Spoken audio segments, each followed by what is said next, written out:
We live in what is now being referred to as the information age. It's called the information age because we have at our fingertips basically all the information we could ever possibly hope to access.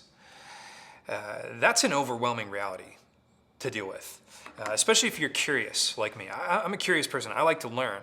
Next to my bed, I have a stack of books, and that stack of books is always changing. But what it represents all of the subjects that I really want to learn about.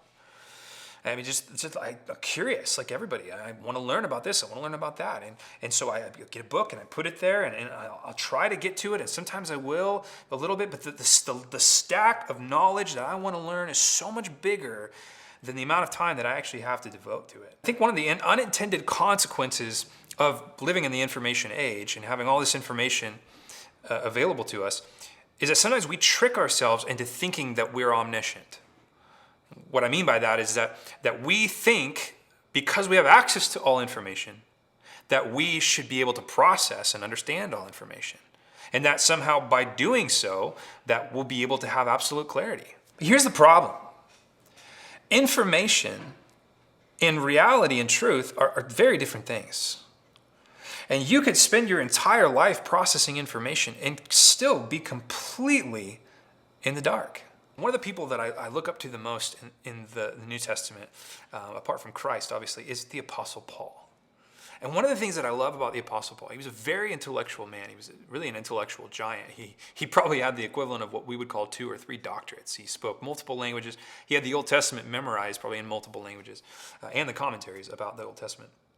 But what I appreciate about Paul when I read him in the New Testament is though he was a very intellectual man, and though he wrote some very complex Bible, his focus was very singular. Paul's ministry wasn't about knowledge. It wasn't about information. It wasn't about trying to get his disciples or the people that he was teaching to have very broad swaths of information. His ministry was very focused on getting his people to understand one reality. One single reality. That one single reality was so valuable, so powerful, had so much ability to transform that Paul knew if he could just get people to get that, even just a little bit of the depth of getting that, it would transform everything in their life. It was that single reality that transformed Paul. It was the reality that he recognized in that moment when he was on his way to Damascus. Jesus stopped him in his tracks and said, "Hey, buddy, I am the Lord. I am the point." It was the gospel. In our text, it's really an amazing text for this Sunday, Colossians chapter 1, verse 24 through chapter 2, verse 5, Paul gives us like a window, a snapshot into his ministry, into why he did ministry, what his purpose was in ministry, what was hard about it, what was good about it, but most importantly, the singular central focus of Paul's message.